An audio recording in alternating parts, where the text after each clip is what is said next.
मित्रांनो, तुम्हाला माहिती आहे का, एका छोट्या गावातला साधा मुलगा आज मराठी संगीताचं ग्लोबल प्रतिनिधित्व करतोय.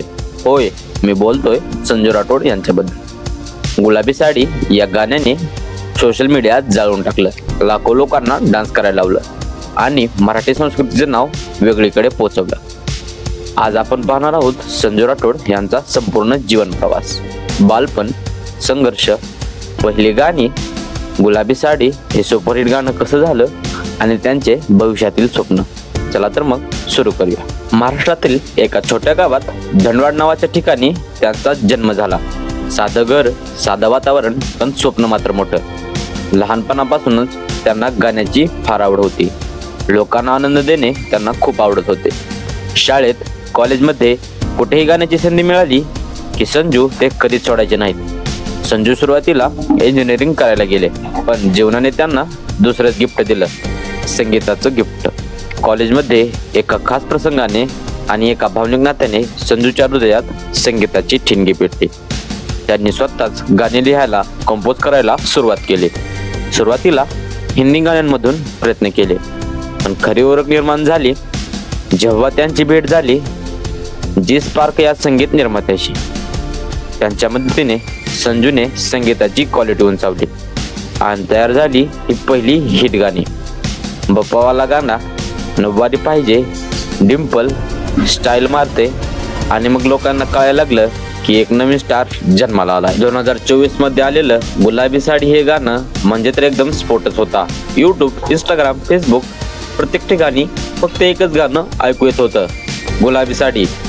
हे गाणं फक्त महाराष्ट्रातच नाही तर गुजरात, उत्तर भारत, अगदी परदेशातही लोकांनी ह्याच्यावर डान्स केला आणि रील्स बनवले.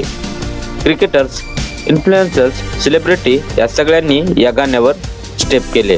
लोक म्हणाले, काय गाणं आहे ते कळत नाही, पण वाईब मात्र भारी आहेत. आणि इथेच संजू राठोड यांचं घराघरात नाव झालं. संजूची स्टाईल आहे एकदम हटके, पारंपरिक मराठी तत्व ठेवून त्यावर चढवलेले Marathi beats, DJ mix, pop vibe. म्हणूनच त्यांची गाणी तरुणाईला तुफान आवडतात. पण हा प्रवास सोपा नव्हता. स्टुडिओ नाही, उपकरण नाही, प्रमोशनसाठी पैसे नाही, पण एकच गोष्ट होती, जिद्द आणि आत्मविश्वास. संजू राठोड म्हणतात, जेव्हा मला वाटायचं आता काहीच होणार नाही, तेव्हा माझ्या चाहत्यांचे मला मेसेज यायचे आणि उभारी द्यायचे, आणि हाच फॅन कनेक्शन त्यांना वेगळा बनवतो. आज संजू राठोड ही फक्त एक व्यक्ती नाहीत, तर यूथ आयकॉन आहेत. नऊवारी पाहिजे, काळी बिंदी, शेकी शेकी, अजून अनेक गाणी त्यांना सुपरहिट करून गेली. सोशल मीडियावर ते थेट चाहत्यांशी बोलतात, रील्स बनवतात, कमेंट्सना उत्तर देतात. म्हणूनच लोक म्हणतात, हा आपला माणूस आहे. आणि भविष्यातलं त्यांचं स्वप्न, मोठमोठ्या स्टुडिओमध्ये कॉन्सर्ट करायचं, आंतरराष्ट्रीय स्तरावर मराठी संस्कृती पोचवायची आणि जगाला दाखवायचं की मराठी बीट्स कोणीच थांबवू शकत नाही. आताच त्यांचं सुंदरी नावाचं एक यूट्यूबवर सॉन्ग आलेलं आहे. त्या गाण्याने यूट्यूबवर तुफान धुमाकूळ घातलेला आहे.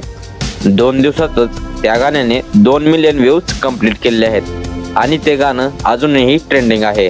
यावरूनच आपल्याला संजू राठोड यांचा क्रेज दिसून येतो आणि लोकांनी दिलेलं त्यांना प्रेम दिसून येतं. मित्रांनो, संजू राठोडची ही गोष्ट आपल्याला शिकवते, जगायला लागते मेहनत, पण स्वप्न सत्यात उतरवायला लागते जिद्द.